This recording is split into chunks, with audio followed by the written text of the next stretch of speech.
नमस्कार नित्यज्योति चैनल को आपको स्वागत। आज शिशु मानकर रिष्ट विषय आलोचना करवा। नवजात शिशु जो जन्म हुए तिथि बार नक्षत्र अनुसार बहु प्रकार रिष्ट रहे। से रिष्ट होती जमीक पताकी रिष्ट, ग्रह रिष्ट, शकुन रिष्ट, गंडरिष्ट, जोग रिष्ट। यही मानक मध्य जो गंडरिष्ट अन्यतम, जोटा कि शिशुर मृत्युर कारण हुए। यहाँ कौ नक्षत्र हुए?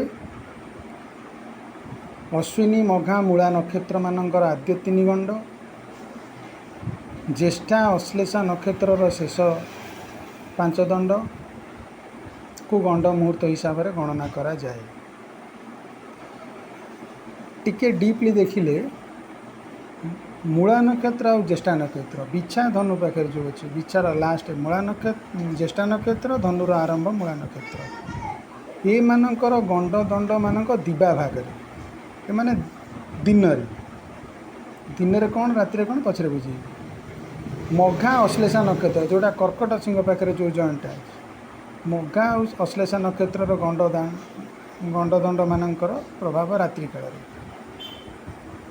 अश्विनी और रेवती नक्षत्र जो गंडदंड से गंडर जो दंडटा सेटा सकाळ और संध्या समय जेतेबळे चली थाए से जिते शिशु मानकर सकाळ संध्या जन्म है एवं यही नक्षत्र जन्म है ताले सेठी रेवती नक्षत्र मानकर जन्म है कि अश्विनी नक्षत्र जन्म है सेठी गंड दंड लगे।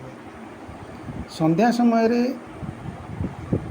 जो गंड दोषटा रहे सेटा शिशु मृत्यु माने शिशु निज जीवन प्रति विपद रहे। राति रे जो गंड दंडटा रहे जोटा कि अश्विनी जो राति जो अश्लेषा नक्षत्र पाखे जो गंडटी अच्छी ता दोषटा मातार मृत्युर कारण हुए।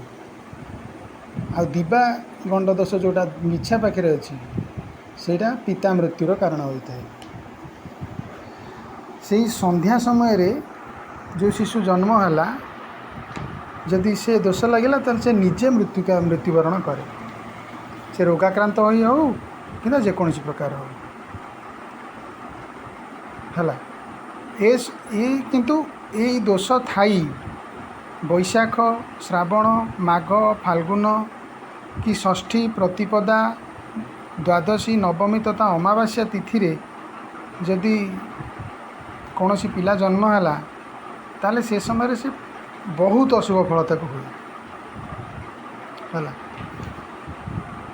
सकाळे संध्यारे जो गंड दोषटी लगे जोटा अश्विनी और रेवती नक्षत्र पाखे लगे। अश्विनी नक्षत्र 10 मास पर्यंत शिशु रिष्ट रहे, रेवती नक्षत्र 2.5 वर्ष पर्यंत रहे, ज्येष्ठा नक्षत्र 1.5 वर्ष पर्यंत रहे, मूला नक्षत्र 6 वर्ष पर्यंत शिशु रिष्ट रहे,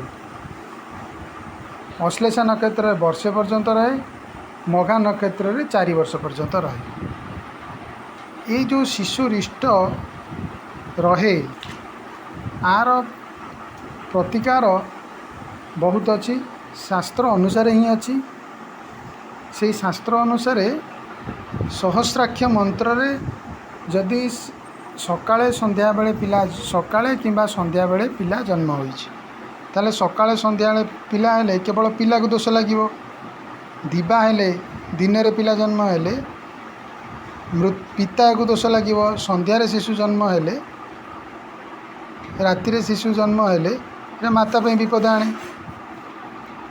तेणुक सी जो सहस्राक्ष मंत्र गोटे अच्छी शिशु जदि रिष्ट बाल्य रिष्ट रहे ता बापा संगे रहे कि माँ संगे रहे कि निजुक रहे जहाँ संगे थब से सहस्राक्ष मंत्र रे शिशु को गाधुआ जीव है। शिशु को सहस्राक्ष मंत्र रे गाधुआ जीव। पर्टिकुलार नक्षत्र, बार, तिथि, गोचर को चारिआड़ को लक्ष्य करी शिशुर ए रिष्ट खंडन पाई सहस्राक्ष मंत्र रे गोटे 4टी कलश रे पानी रखी ताकू स्नान करा जिवो। जदि मातार रिष्टता संगे रहतो माता को भी स्नान करा जिवो है। आउ गोटे जोग अच्छी ସୂର୍ଯ୍ୟପରାଗ ଜାତ ଶିଶୁ ପକ୍ଷେ ପିତା ଆଉ ଚନ୍ଦ୍ରଗ୍ରହଣ ଶିଶୁ ପକ୍ଷରେ ମାତା ରିଷ୍ଟ ହୁଏ। ଏ ରିଷ୍ଟଟା କେବଳ ଅଭିଷେକ କି ଗ୍ରହ ପୂଜା କି ତିଳକାଞ୍ଚନ ଦାନ କରାଗଲେ ରିଷ୍ଟ ଖଣ୍ଡନ ହୋଇଥାଏ। ସମସ୍ତଙ୍କ ପାଇଁ ସେମ୍ ପ୍ରତିକାର କାମ ଦିଏନି।